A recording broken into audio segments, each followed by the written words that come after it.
Jamais sans la grâce, une dévotion matinale qui vous connecte à la pensée de Dieu et vous donne la provision du ciel au quotidien. Bonjour chers amis, chers internautes, nouvelle journée, nouvelle provision. Bienvenue dans cette troisième dévotion de cette merveilleuse semaine sur le thème la langue. Alors Seigneur, encore une fois, je prie pour une langue exercée dans le puissant nom de notre Seigneur Jésus-Christ. Amen. Matthieu chapitre 5, le verset 22. Mais moi je vous dis que quiconque se met en colère contre son frère mérite d'être puni par les juges, et que celui qui dira à son frère Raka mérite d'être puni par le Sanhédrin, et que celui qui lui dira insensé mérite d'être puni par le feu de la géhenne.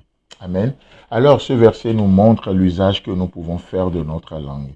Deux possibilités aujourd'hui. Soit vous pouvez utiliser votre langue pour enseigner et communiquer le point de vue de Dieu, les valeurs célestes. Vous pouvez utiliser votre langue pour promouvoir le royaume de Dieu, comme Jésus-Christ le fait. Jésus-Christ nous dit dans la première partie de ce verset, « Mais moi je vous dis que quiconque se met en colère contre son frère mérite d'être puni par les juges. » Voilà comment Jésus-Christ enseigne. Les pharisiens ont utilisé leur langue pour dénaturer les dits, les faits, les gestes de Dieu.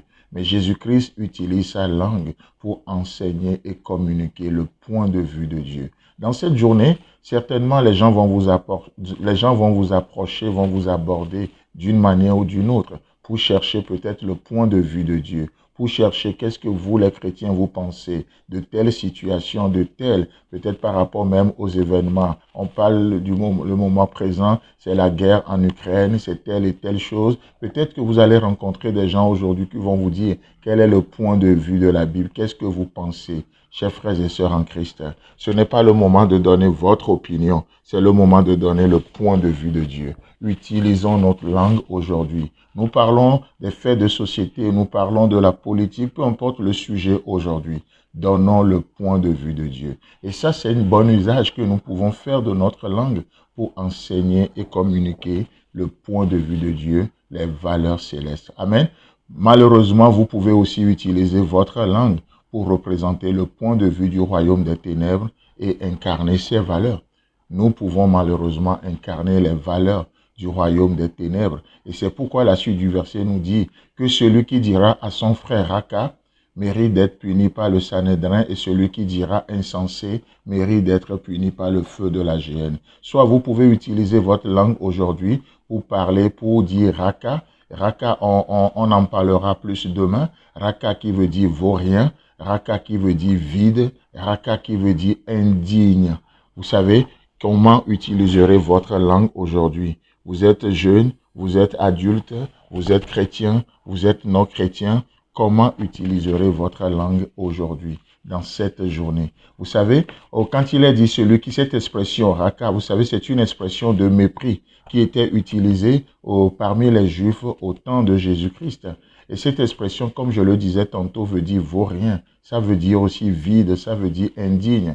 Mais la question, c'est pourquoi dire à quelqu'un qui a la valeur du sang de Christ qu'il ne vaut rien? N'est-ce pas un mensonge? Soit tu mens, soit tu essaies de dévaloriser le précieux sang de Jésus-Christ. Oh, quelqu'un qui a le sang de Christ, quelqu'un qui est fait à l'image de Dieu, on ne peut pas le dire Raka. C'est une atteinte à l'image de Dieu. Le dire Raka, ça veut dire vide. Comment quelqu'un dans lequel Dieu, par la puissance du Saint-Esprit, a déversé son amour, comme on le voit dans Romains chapitre 5, le verset 5, Dieu a déversé son amour. Comment tu peux dire à cette personne qu'elle est vide? Quelqu'un en qui le Saint-Esprit fait son habitation, sa demeure, il est devenu le temple de Dieu. Comment tu peux lui dire qu'il est vide? Non, Raka, ce n'est pas possible. Quel usage faisons-nous de notre langue? Peut-être toi-même tu t'es levé ce matin et tu te regardes dans le miroir, tu dis Raka, dans ce sens que je suis vide. Non, peut-être tu es vide d'expérience, peut-être tu es vide de telle et telle chose, mais tu n'es pas vide de la nature de Dieu. Alléluia. Tu n'es pas vide du cœur de Dieu, tu n'es pas vide de l'amour de Dieu. Dieu t'a tant aimé. Non seulement il t'a aimé, mais il a déversé son amour dans ton cœur pour que aujourd'hui tu puisses l'aimer en retour. Peut-être pas de la même intensité d'amour, mais de la même nature d'amour. L'amour dont il t'a aimé et dont il t'a favorisé dans le bien-aimé. Comment peux-tu dire à quelqu'un qu'il est indigne, quelqu'un à qui Christ a imputé sa justice? une justice sans pareil. Non, soit tu n'as aucune notion de la vraie dignité, soit tu prends la grâce de Dieu en vain. Chers amis, chers internautes, que le Seigneur vous bénisse dans cette journée et Dieu voulant, on se retrouve demain. Si vous avez aimé cette émission, parlez-en à vos amis. Parlez-leur du message de la grâce et de ce qu'il fait dans vos vies. Pour un sujet de prière, une question ou pour devenir partenaire, contactez-nous au 00229 94 75 80 20. Que Dieu vous bénisse et à la prochaine. En attendant, pensez avec Dieu.